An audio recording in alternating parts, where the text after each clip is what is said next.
उम्र सिर्फ 19 साल, लेकिन क्रिस्टोफर जेबर्ग वो नाम बन गया जिसने एफबीआई, लोकल पुलिस और पूरे सिस्टम को कई महीनों तक उलझाए रखा। सिर्फ एक साल में 10 से ज्यादा बैंक चोरी, 2 बार जेल से फरार और आखिरकार एफबीआई की मोस्ट वांटेड लिस्ट में उसका नाम जुड़ गया। नॉर्थ ऑगस्टा में एक बैंक डकैती और अपहरण से शुरू हुआ ये केस धीरे धीरे अमेरिका के ईस्ट कोस्ट तक फैल गया, जहां जेबर्ग हर बार कानून को एक कदम पीछे छोड़ता रहा। लेकिन सवाल उठता है, वो भागता क्यों था? क्या वो अकेला था? और सबसे इम्पोर्टेंट था कि उसे आखिरकार कैसे पकड़ा गया? इन सभी सवालों का जवाब मिलेगा आज की इस वीडियो में। साउथ कैरोलिना और जॉर्जिया के बीच बहती है एक नदी, सवाना नदी। इसी रिवर के किनारे बसा है एक छोटा और शांत इलाका, नॉर्थ अगोस्टा। यहाँ की जिंदगी बहुत सिंपल है। लोग एक दूसरे को नाम से जानते हैं और शुक्रवार की इवनिंग्स अक्सर पीसफुल होती हैं। लेकिन 1995 की वो अक्टूबर वाली इवनिंग कुछ अलग थी। ऐसा कुछ हुआ जिसकी किसी ने उम्मीद नहीं की थी। पार्कर और ब्रेंडा शॉ अपनी नन्ही पोती ब्रियाना को लेकर घर लौट रहे थे।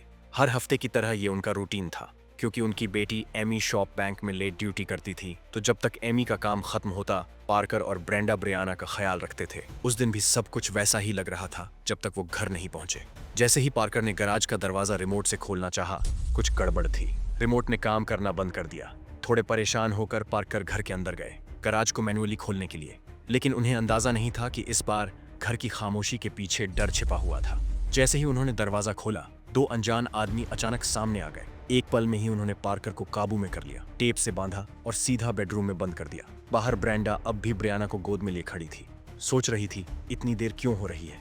तभी गैराज का दरवाजा खुला। एक गनमैन ने कहा, चलो अंदर, ये कोई मजाक नहीं है। उसने उन्हें धक्का दिया, सीधा उसी बेडरूम में ले गया जहां पार्कर पहले से बंधे हुए थे। अब पूरा शॉ फैमिली उन गनमैन के कब्जे में था। उन्हें जो भी कीमती चीज मिली, कैश, कार्ड्स, सब लूट लिया।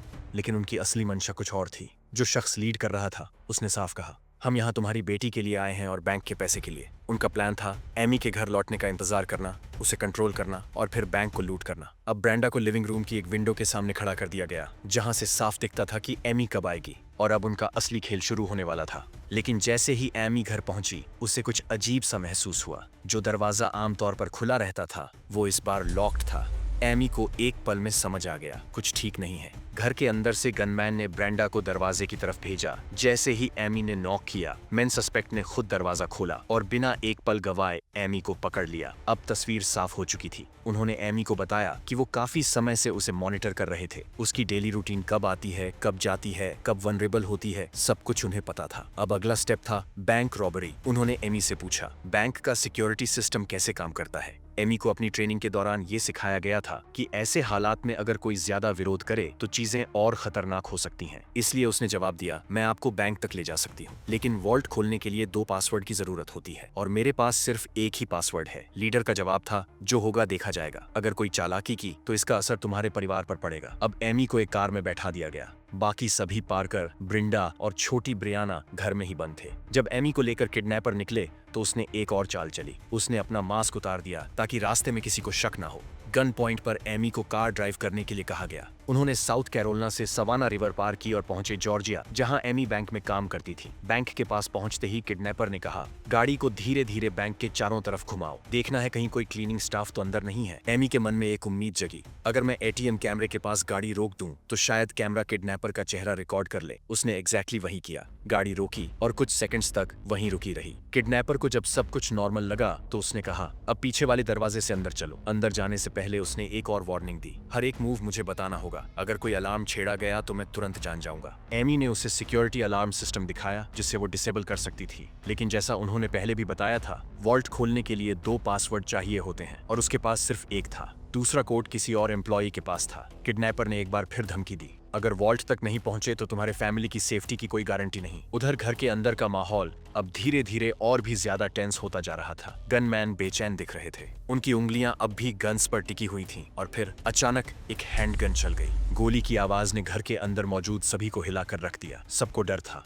कहीं पड़ोसियों ने ये आवाज न सुन ली हो। और तभी एक कार बाहर आकर रुकती है। अंदर मौजूद गनमैन तुरंत अलर्ट हो गए। कार से उतरते हैं एमी की बहन, उनके हस्बैंड और उनकी छोटी बेटी। वो बस एक नॉर्मल फैमिली विजिट के लिए आए थे, लेकिन जैसे ही उन्होंने घर में कदम रखा, उन्हें भी हॉस्टेज बना लिया गया। अब घर के अंदर कुल 6 लोग बंधक थे। उधर बैंक में लीडर ने एमी से कहा, जिसके पास दूसरा कोड है उसे अभी कॉल करो। एमी ने कॉल किया।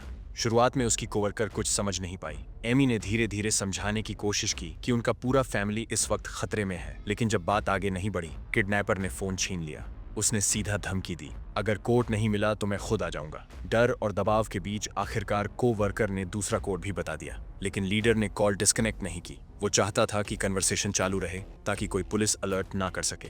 एमी ने पासवर्ड डाला, लेकिन वॉल्ट नहीं खुला। अब किडनैपर को शक होने लगा, ये कोड गलत है, डोर अभी तक खुल जाना चाहिए। एमी ने फिर से ट्राई किया, इस बार धीरे, बहुत ज्यादा ध्यान से। जब एमी ने दूसरी बार कोड डाला, इस बार वॉल्ट खुल गया। लीडर ने तुरंत कहा, फोन कॉल चालू रखो ताकि दूसरी तरफ बैठी एम्प्लॉय पुलिस को कांटेक्ट ना कर सके। इसके बाद उसने एमी से पूछा, कौन से कैश बिन्स में वो नोट्स होते हैं जिनमें ट्रैकिंग या कोई सिक्योरिटी सिस्टम होता है, जैसे नंबर्ड बिल्स या डाई पैक्स। एमी ने वो बिन्स एक एक करके पहचान कर दिखा दिए। किडनैपर ने उन्हें वैसे का वैसा छोड़ दिया और बाकी सारे कैश जल्दी जल्दी इकट्ठा करने लगा। करीब $86,000 की रकम बैंक की फ्रंट टेबल पर रखी गई। अब उसके निकलने की तैयारी शुरू हो चुकी थी, लेकिन जाने से पहले उसने एक और कमांड दिया, अपने पेरेंट्स के घर कॉल करो। एमी ने दूसरी फोन लाइन से कॉल लगाया। उसी दौरान लीडर ने अपने साथियों को मैसेज दिया, घर पर सब संभालो और फिर वहां से निकल जाओ। हर चीज प्लान के मुताबिक चल रही थी और जैसे ही किडनैपर बैंक से बाहर निकला, एमी ने बैंक का सिक्योरिटी अलार्म ट्रिगर कर दिया। अलार्म ट्रिगर करने के बाद घबराई हुई एमी ने तुरंत घर पर कॉल किया। ब्रेंडा ने फोन उठाया और सीधे कहा, पुलिस को कॉल मत करना, गनमैन अभी भी घर के अंदर है। लेकिन तब तक बहुत देर हो चुकी थी। एमी अलार्म पहले ही ट्रिगर कर चुकी थी। उधर घर में गनमैन अब हर हॉस्टेज की रस्सियां चेक कर रहे थे। शॉ फैमिली अब भी डरा हुआ था, लेकिन ऐसा लग रहा था कि शायद अब ये लोग निकलने वाले हैं। लेकिन तभी उनमें से एक रुक गया, शायद इसलिए क्योंकि अब घर में 6 लोग थे और इतने सारे विटनेसेस छोड़ देना उन्हें रिस्क लग रहा था। इसी बीच जॉर्जिया में उस बैंक पर रिचर्ड काउंटी शेरिफ्स टीम पहुंच चुकी थी। जैसे ही उन्हें असली सच्चाई पता चली कि एक्चुअल क्राइम सीन जॉर्जिया में नहीं बल्कि साउथ कैरोलिना के एजफील्ड काउंट शॉ फैमिली में है, उन्होंने तुरंत मैसेज फॉरवर्ड किया। कॉल गया एजफील्ड काउंट इन्वेस्टिगेटर डॉन बुलक को, और जैसे ही उन्हें पता चला कि एक पूरा परिवार अब भी होस्टेज हो सकता है, उन्होंने तुरंत अलर्ट जारी किया, कोड 1, मतलब जो भी टीम अवेलेबल है सीधे उस घर की तरफ रवाना हो जाओ। थोड़ी देर बाद घर से एक और कॉल आया। आखिरी गनमैन भी निकल चुका है, लेकिन पुलिस को पूरी तरह श्योर होना जरूरी था। पुलिस उनके घर गई,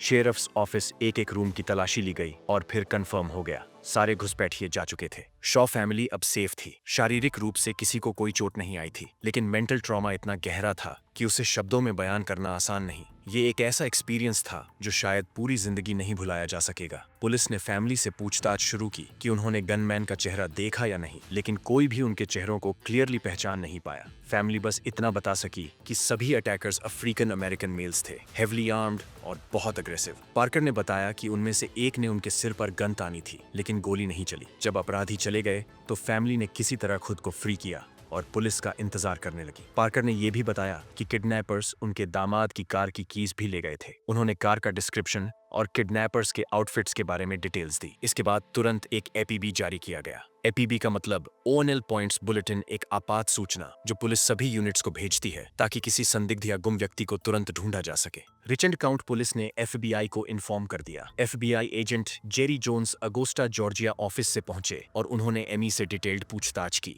एमी ने अपराधी लीडर की बॉडी लैंग्वेज, उसके चलने का तरीका और कई छोटे छोटे ऑब्जर्वेशन शेयर किए। उसे ये उम्मीद थी कि शायद ATM कैमरा ने कुछ कैप्चर किया होगा। उसने जानबूझकर कोशिश की थी कि वो आदमी कैमरा के सामने आ जाए, लेकिन अफसोस वो कैमरा सिर्फ तभी एक्टिवेट होता था जब कोई उसमें कार्ड इंसर्ट करता, इसलिए वहां से कुछ नहीं मिला। बैंक के अंदर लगे सिक्योरिटी कैमरा भी कोई क्लियर फुटेज रिकॉर्ड नहीं कर सके। इस बीच नॉर्थ अगोस्टा में क्राइम सीन इन्वेस्टिगेशन शुरू हो चुकी थी। इन्वेस्टिगेटर डॉन बुलक को रिपोर्ट दी गई कि घर के अंदर क्या क्या एविडेंस मिला है। South Carolina law enforcement division की टीम को गराज की फ्लोर पर कुछ ऑयली शू प्रिंट्स मिले, जिन्हें फोटोग्राफ्स में कैप्चर किया गया ताकि बाद में सस्पेक्ट से मैच किया जा सके। लिविंग रूम से 1.38 कैलिबर हैंडगन का स्पेंट कार्ट्रिज मिला, जो उस गलती से चली गोली का था, लेकिन उस कार्ट्रिज पर कोई फिंगरप्रिंट्स नहीं थे। बाकी जगहों पर भी फिंगरप्रिंट्स मिलने की सारी कोशिशें नाकाम रही, क्योंकि क्रिमिनल्स ने पूरी वारदात के दौरान ग्लव्स पहने हुए थे। घर की ड्राइववे के ऊपर की तरफ इन्वेस्टिगेटर्स को एक कार दिखी जो पास की एक खाई में फंसी हुई थी। जांच से पता चला कि जब अक्यूज्ड भाग रहे थे, उन्होंने घर के एक मेंबर से कार की चाबी ले ली थी, लेकिन जल्दबाजी में रिवर्स करते वक्त वो सीधा खाई में उतर गए। वो कार बाहर नहीं निकाल पाए और इसी वजह से उन्हें पैदल भागना पड़ा। इस गाड़ी से कुछ फॉरेन फिंगरप्रिंट्स मिले जो आगे चलकर सस्पेक्ट्स की पहचान करने के लिए एविडेंस बन सकते थे। वहीं पास की झाड़ियों में कुछ और सामान पड़ा मिला जो शायद भागते वक्त गिर गया था। इनमें शामिल थे एक शॉटगन, कुछ कपड़े, मास्क, ग्लव्स, ये सारे आइटम्स उसी डिस्क्रिप्शन से मैच करते थे जो विक्टिम्स ने पहले पुलिस को बताया था। किसी गवाह ने उन्हें ठीक से नहीं देखा था। पुलिस के पास अब भी कोई ठोस हुलिया नहीं था। अब साल था 1995 और साउथ कैरोलिना और जॉर्जिया की पुलिस इस केस में पहली बार मिलकर काम कर रही थी। 911 कॉल के सिर्फ 1 घंटे के अंदर एक ऑफ ड्यूटी डेप्यूटी शॉ परिवार के घर की तरफ जा रहे थे। उसी दौरान उन्हें रेडियो पर एक अपडेटेड एपीबी सुनाई दिया जिसमें सस्पेक्ट्स का नया डिस्क्रिप्शन था। जैसे ही वो उस इलाके के पास पहुंचे, उन्हें 2 लड़के दिखे जो शॉ फैमिली के इलाके से बाहर निकल रहे थे। डेप्यूटी ने पूछा, तुम लोग यहाँ क्या कर रहे हो? जवाब मिला, हम चर्च के पास बास्केटबॉल खेल रहे थे। लेकिन उनके पास ना कोई बास्केटबॉल था ना कोई गाड़ी, और सबसे जरूरी बात, जिस चर्च का नाम उन्होंने लिया उसका बास्केटबॉल कोर्ट अंधेरे में था। अब डेप्यूटी को शक गहराने लगा था। सारे क्लूज एक ही डायरेक्शन में जा रहे थे। डेप्यूटी ने तुरंत बैकअप बुलाया, फिर शांति से उन दोनों से कहा, बस कुछ सवाल पूछने हैं, आप चाहे तो नियर बाय पुलिस स्टेशन में बात कर सकते हैं। दोनों लड़कों ने हामी भर दी। उन्हें शॉ फैमिली के पास पुलिस स्टेजिंग एरिया में लाया गया। इन्वेस्टिगेटर केनेथ के एक्सपीरियंस ने एक बात बिल्कुल साफ कर दी थी, जब भी एक से ज्यादा सस्पेक्ट हो तो उन्हें हमेशा अलग अलग इंटेरोगेट किया जाना चाहिए। ऐसे केसेस में अक्सर एक सस्पेक्ट सोचता है शायद दूसरे ने सब कुछ बता दिया हो, और जब ये डाउट माइंड में बैठ जाता है तो अक्सर कोई एक पहले टूटने लगता है। एवेंस और रॉस्को दोनों ही अपनी स्टोरी में कोई सॉलिड डिटेल नहीं दे पाए। उन्होंने ना तो चर्च के बारे में कोई क्लियर जवाब दिया और ना ये बताया कि वो वहां तक पहुंचे कैसे। इन अधूरी बातों ने पुलिस के शक को और गहरा कर दिया। अब बारी थी इंटेरोगेशन की। FBI special agent Jerry Jones ने शुरुआत की लामार्को रॉस्को से। ऐसे हाई प्रेशर इंटरव्यूज में एक्सपीरियंस एजेंट सबसे पहले यही पता करते हैं इस इंसान की सबसे बड़ी कमजोरी क्या है। कोई डर, कोई पुराना अनुभव या कोई ऐसी बात जो उसे मानसिक रूप से तोड़ सके। इस केस में रॉस्को के लिए सबसे बड़ा डर था मौत की सजा। उन्होंने सीधे सवाल फेंका, तुम्हें इलेक्ट्रिक चेयर का सामना करना पड़ेगा। ये बात रॉस्को पर असर कर गई। कुछ ही देर में उसने इस पूरी वारदात में अपनी इन्वॉल्वमेंट कबूल कर ली। जब एजेंट जॉन्स ने पूछा, तुम्हारे ग्रुप का लीडर कौन था? रॉस्को का जवाब था, बस नाम क्रिस पता है, सरनेम जे से शुरू होता है। तभी पास खड़े एक ऑफिसर जो अगोस्टा और आसपास के क्राइम रिकॉर्ड से अच्छी तरह वाकिफ थे, उन्होंने कहा, क्या ये क्रिस्टोफर जेबर्ग हो सकता है? रॉस्को ने सिर हिलाकर कंफर्म किया, हाँ वही है। अब बारी थी डेनियल की। तुम्हारा साथी पहले ही सब कुछ बता चुका है। एवंस ने ज्यादा विरोध नहीं किया। बिना किसी धमकी या दबाव के उसने भी धीरे धीरे पूरी कहानी बताना शुरू किया और उसने भी खुद ही क्रिस्टोफर जेबर्ग का नाम लिया। एफबीआई ने उसकी गिरफ्तारी के लिए $10,000 का रिवॉर्ड घोषित किया और उसे एफबीआई के 10 सबसे अधिक चाहते अपराधी लिस्ट में डालने की प्रक्रिया शुरू कर दी। और तभी एक मीडिया रिपोर्ट के बाद एक क्रिटिकल लीड सामने आई। एक महिला ने कॉल करके बताया, मुझे लगता है जेबर्ग अभी अटलांटा में एक फादरी के घर में छिपा है। उसका कहना था फादरी को शायद उसकी असली पहचान का अंदाजा नहीं था। असल में फादरी की तबीयत बिगड़ने पर उन्हें हॉस्पिटल में भर्ती कराया गया था। जब वो महिला उनकी हालत देखने घर पहुंची तो उसने जेबर्ग को वहां देखा। एफबीआई टीम ने फौरन उस घर के बाहर सर्वेलेंस शुरू कर दी। 9 मई 1996 एक कार उस घर के ड्राइववे में आकर रुकी। ड्राइवर बाहर निकला और एजेंट्स ने तुरंत पहचान लिया, यही वो आदमी था जिसकी तलाश महीनों से चल रही थी। एफबीआई अरेस्ट टीम तुरंत एक्टिवेट हुई और उसे भी अरेस्ट कर लिया गया। गिरफ्तारी के समय उसकी तलाशी ली गई और उसके पास से $2,000 कैश बरामद हुआ। क्रिस्टोफर जेबर्ग अटलांटा से गिरफ्तार होने के बाद फिर से जेल भेजा गया। फिर से जेल भेज दिया मतलब इससे पहले भी वो जेल तोड़कर भाग गया था। अब उसे ऑगस्टा बैंक रॉबरी और किडनैपिंग के लिए सजा सुनाई गई थी। उसकी गिरफ्तारी के बाद लगभग सभी एजेंसीज ने थोड़ी राहत की सांस ली थी, लेकिन वो राहत ज्यादा देर नहीं टिक पाई। गिरफ्तारी के सिर्फ 15 दिन बाद जेबर्ग ने फिर से भागने की कोशिश की और इस बार भी उसने सबको हैरान कर दिया। जैसे ही इस नए ब्रेकआउट की सूचना मिली, स्पेशल एजेंट जेरी जोन्स तुरंत मौके पर पहुंचे। उनका मकसद था जितना भी फिजिकल एविडेंस बचा है उसे तुरंत सुरक्षित किया जाए। तलाशी के दौरान एक आरी की अधूरी ब्लेड मिली जिससे साफ था ये प्लान काफी समय से बन रहा था। जेबर्ग ने पहले खिड़की से बाहर निकलने का रास्ता बनाया, लेकिन बाहर की सिक्योरिटी आसान नहीं थी। पूरा एरिया डबल लेयर फेंसिंग और रेजर शार्प कंटीले तारों से घेरा था। एजेंट्स ने जब आउटर एरिया को स्कैन किया, उन्हें जेल यूनिफॉर्म के टुकड़े और कई जगहों पर खून के निशान मिले। अब ये साफ हो चुका था भागते वक्त जेबर्ग को चोट लगी थी, लेकिन वो अब बाहर था और पैदल भाग चुका था। इन्वेस्टिगेटर्स को शक था कि वह बहुत दूर नहीं गया होगा। एफबीआई और लोकल टीम्स ने उसके ट्रैक्स को फॉलो किया और घुस गए करीब 10 वर्ग मील के जंगल और दलदली इलाके में।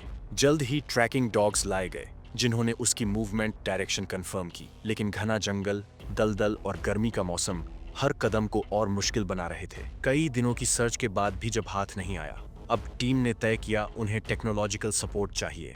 South Carolina atomic energy commission से कांटेक्ट किया गया और उन्होंने एक इंफ्रारेड सिस्टम वाला हेलीकॉप्टर भेजने पर सहमति दी। इस हेलीकॉप्टर में थी हीट सेंसिंग टेक्नोलॉजी, जिससे टीम ने दर्जनों स्क्वायर माइल्स का इलाका स्कैन करना शुरू किया। FBI की तमाम कोशिशों और इंफ्रारेड हेलीकॉप्टर जैसी हाई एंड टेक्नोलॉजी के बावजूद क्रिस्टोफर जेबर्ग 4 दिनों तक पकड़ से बाहर रहा। लेकिन फिर एक चमत्कारी मोड़ आया। एप्लिंग जॉर्जिया में एक ऑफ ड्यूटी शेरिफ के डिप्टी को एक घायल आदमी दिखाई दिया जो साफ तौर पर लंगड़ा कर चल रहा था।